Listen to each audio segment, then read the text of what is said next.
Thank you. We're going to talk about that pathway to counselling and what comes after in terms of clinical supervision, and do that as quite a generalised conversation, aren't we? But then also kind of like how training for counsellors courses contribute into that framework as well. Yeah. So do you want to introduce yourself first? Of course, yeah. So I'm Linsey. I am a qualified counselling psychotherapist. I've been qualified now for, I think I'm in my 6th year. I lose track of time sometimes. I'm also a qualified clinical supervisor, and I design and deliver the level 4 diploma in therapeutic counselling for training for counsellors, and also I'm developing the integrated level 2, level 3, which is the pre-course for the level 4 at the moment that training for counsellors are launching this year. Fantastic, thank you very much. Okay, shall I introduce myself? Yeah. Shall we just bounce off each other through the session? Yeah. Why not? Okay, so I'm Samantha Crapnell. I run training for counsellors, and the idea of that was to create an alternative. So create an alternative to higher education routes into counselling, to kind of meet more divergent needs, I guess. Yeah. So that's one of the reasons why. And then through the creation of training for counsellors, we've developed quite an extensive course list that just keeps growing. It does. So yeah, it's exciting. In terms of my own pathway into counselling, so I qualified in 2016 as a counsellor, and since then I've carried on my studies non-stop really. So I'm also a qualified clinical supervisor. Before my counselling studies, I was a coach and a learning development officer. So so we're integrating all those skills really, and all those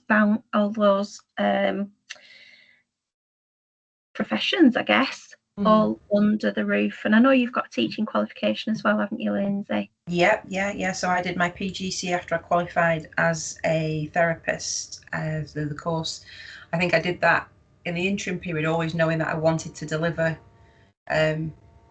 counselling on a level 4 upwards, and it was also a really good way to keep myself in education, because I always knew I wanted to be a clinical supervisor. So there was that break where I had to kind of think about how I was going to keep myself in the loop while still holding a practice as well, until I got my hours under for clinical supervision. Yeah, thank you. I think that describes us both, doesn't it, in a nutshell? Yeah, it does, pretty much. So, Linsey, one of the big questions that comes my way quite a lot is, how do I get into counselling? I wonder if you want to do a bit of a fill in the gaps. Yeah, so I think as a profession, it feels like sometimes it's a bit mystical, just counselling, about how, because there's lots of different information and quite a bit of misinformation as well out there in relation to the route into counselling. But ultimately, a counselling development of yourself to become a practitioner is more around thinking about, how do I develop not only a new set of skills, but also my personal development and self-awareness. So like prerequisite to actual counselling training, or counsellors in training, you have usually a set couple of courses that you can complete that will start to develop, bring ideas in, start to think about self-awareness, start to think about working with, group of people that might be different to yourself. How does that impact you? Who am I in the room? And start to kind of develop those thoughts and feelings. And that can be via a couple of routes. There is a level 2 certification, and there's a level 3 certification. So both of those are, you're looking, if you want to put that in academic terms, you're looking at GCSE and A level, roughly, if you want to hear that in academic terms. Yeah. But there again, there's then kind of a saturation out there of what those courses can be as well. So there's level 2s that you can do in 6 weeks, there's level 2s that you can do in 12 weeks, there's level 2s over 26 weeks. And that really is dependent. We kind of come into this like academic terminology of certificates and advanced certificates and diplomas, etc. But ultimately, those courses are kind of preparing you for the actual training to be a therapist, which comes in after the level 3. Shall I talk about the course that we're developing for that at the moment, or shall we wait till after? Shall we do that afterwards? And Okay. Yeah, we'll do that as a second section. Yeah, no worries. So so level 2 kind of prepares you and introduces you to what I would call advanced listening skills. So we're introducing the concept of how do we listen to somebody with empathy, and try to work on our judgments, etc. And that's kind of starts to sprinkle in something called person-centered theory, and person-centered philosophy at level 2. It also can touch on other approaches, but that's fundamentally what we're doing, is embedding those skills. And then after that, you might go on to do a level 3, again, certificate, diploma, depending on the education institution or training provider that you're training with.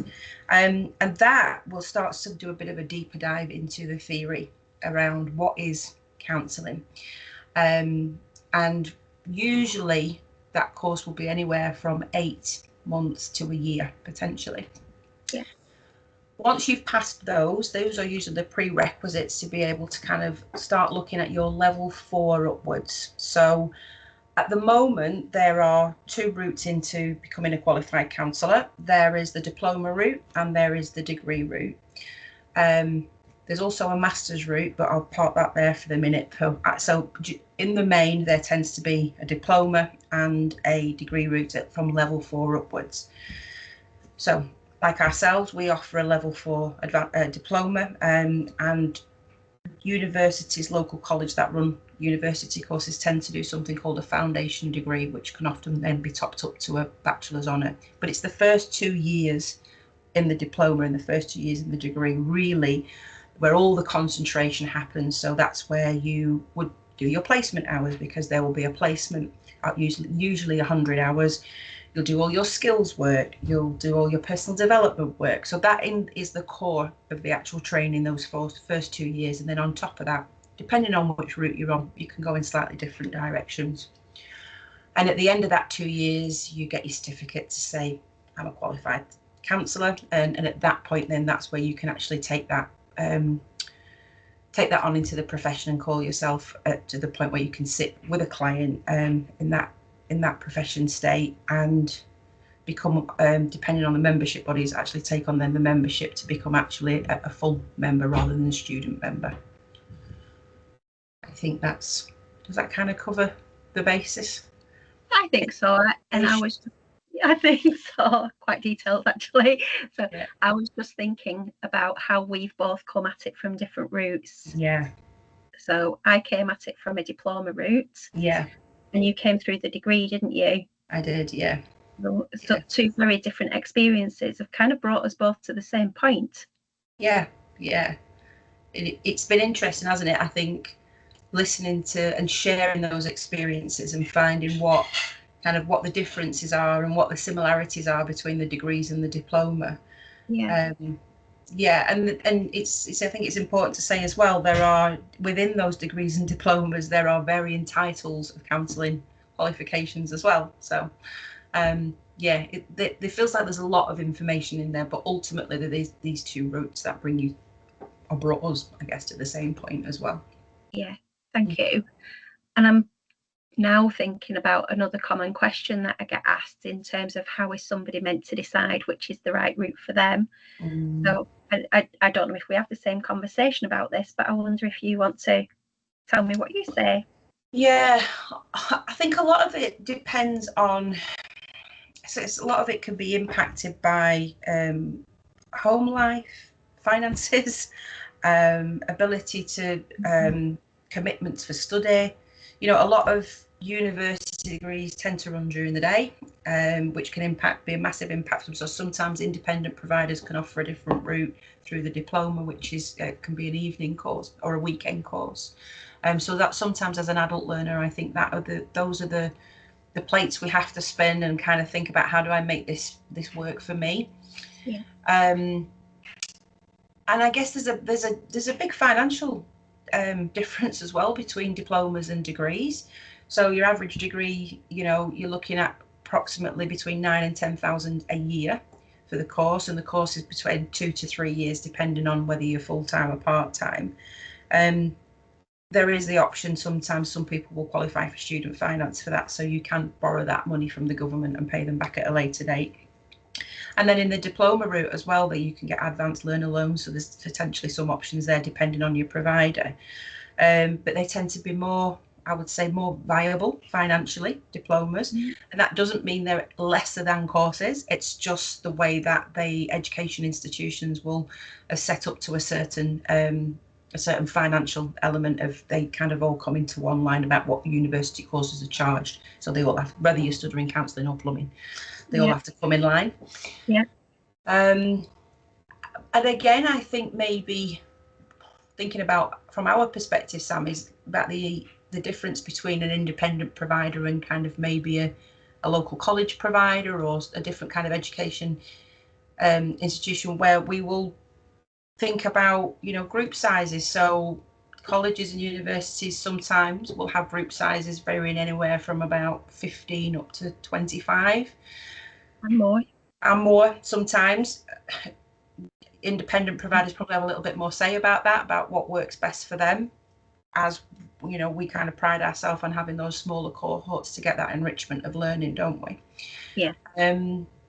So I think there's lots of different elements that go up to what is right for me, and I think it's important that you research, you know, the different courses, not just the times and the cost, but like, what's the content of that course? Is it going to take me where you might not always know where you want to go at this moment in time, but is it going to be able to take me to the point that I want to get to at this moment in time? And, you know, what are the tutors like? What's the ethos of the teaching like? You know, is it somebody stood at the front with a PowerPoint, or is it an experiential group learning session? What works best for me?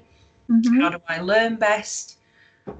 And some of those are quite big questions, because as an adult learner, you've not always worked that out, because school tells you how to learn. It doesn't give you the option to work out how you want to learn. But I think most people have an inkling about whether they are better being spoken to or spoken with in relation to learning. What's your thoughts? Thank you. A lot of the same, actually. I think the only other thing that I tend to convey to people who are asking me those questions is how important it is to find a course where you feel like you might be comfortable, because of those personal development angles that are going on and the dynamics. So I kind of see it very similar to counselling, and I don't know whether that's more because that's part of our ethos, isn't it? Kind of like, we want to create a learning environment that is as close to what it might be like to be a counsellor in the counselling room, and we try to inject that into the learning, don't we? So kind of like, it depends, I think, whether you really like that hands-on learning and you know really are going to thrive in a small group, but knowing what comes along with that. How active are you as a learner? Are you quite creative? Are you more of a book learner? You know, those kind of things. And I do suggest to people to go and have a look around the places if they can do, so that you get that physical sensation of what do I imagine it might feel like for me in this room. Because I think a lot of people, adult learners, they think about going back to studying and instantly go back to school. And it's some places it is like that, and some places it really isn't. So, and it's a lot of the feedback that we get in the room, isn't it, from everyone who comes to join us for CPD or training events or courses, that we've kind of thought about the environment in a different way. Not a PowerPoint insight. It just is very rare. Very, very rare. It's a different type of learning, isn't it? And I think you're absolutely right. I think on reflection, looking back, so my route was level 2 to level 6, so going through the degree to the full degree, in the same classroom. I was in the same classroom for that whole journey, and on reflection, actually, I'm not sure it was the right environment for me, but I didn't know there were options. I didn't know there was another way to do that. So I just kind of followed the direction of, oh, this is what you must do. So it's really important, I think you're right, to get that felt sense of the room and just the building, everything about it, because it's a huge part of your life. You know, two years plus that you're going to be spending in an environment, you know, pretty much, you know, 40 odd weeks a year. It's important that you feel comfortable in that space. Yeah, I think we learn better as well, don't we, when we feel comfortable? Of course, yeah. Yeah. Lovely, thank you. Are there any questions that you get asked on a regular basis that kind of lead you into this kind of discussion? I think one of the main things that the misinformation out there is about accreditation. So, and I think this gets bounded around even at level 3. So I don't hear it so much about level 2, but from level 3 upwards, it's like, you know, those students who know they want to be a counsellor start to talk about, oh, I need to be accredited, or I want to be accredited because there's this certain kind of title or feeling that comes with this accreditation. So I think there's a lot of misinformation between accredited courses and accredited practitioners. So what I tend to find myself talking about is what do you understand the word accreditation to mean? And so there's quite a bit of misinformation about, if I do an accredited course by one of the membership bodies, I'm therefore an accredited counsellor. And that's not how it actually works. No. So the courses have been accredited by the membership bodies to say that reaches a certain standard that we will then be happy to put our sovereign stamp on almost and say, yes, we endorse to a certain degree this course, regardless of whether you go down the diploma or the degree or the master's route, whether you go down an accredited or a non-accredited course. Regardless, you still reach the same point in relation to non-accreditation. There are further things that you have to demonstrate to those membership bodies in order to become an accredited member. And I think that's the biggest thing that I get asked at level 3 is, what's the accreditation process like? Like, will I be accredited at the end of this course? And it's like, the answer will always be no, regardless of the course. Yes. Yeah, I think that is a really important distinction. So it's the step before that is you become a registrant, don't you, or you become a registered member, depending on the professional body that you're with. So, and then it's another 2 to 3 years before you can apply for accreditation. And I know I've found it quite helpful recently to kind of frame it a bit like an old style apprenticeship, you know, so from start to finish, you kind of look in that apprenticeship period of up to 7 years. And then it's kind of like, okay, that's almost like, how do I become a master at my craft? It's that way of looking at it. Yeah, I was thinking exactly the thing. It's a mastery of skills, isn't it? It's going from that, working through that levels of. But I think there's some misinformation out there that has made. I know I have spoken to students who have enrolled on accredited courses and then realised halfway down the line, I'm not going to be accredited. Oh, I've been disappointed at that, because on reflection, had they known that, they might have chosen a different course. Like that, the accreditation of that course was the deciding factor for them. Thinking it was going to get accreditation of self.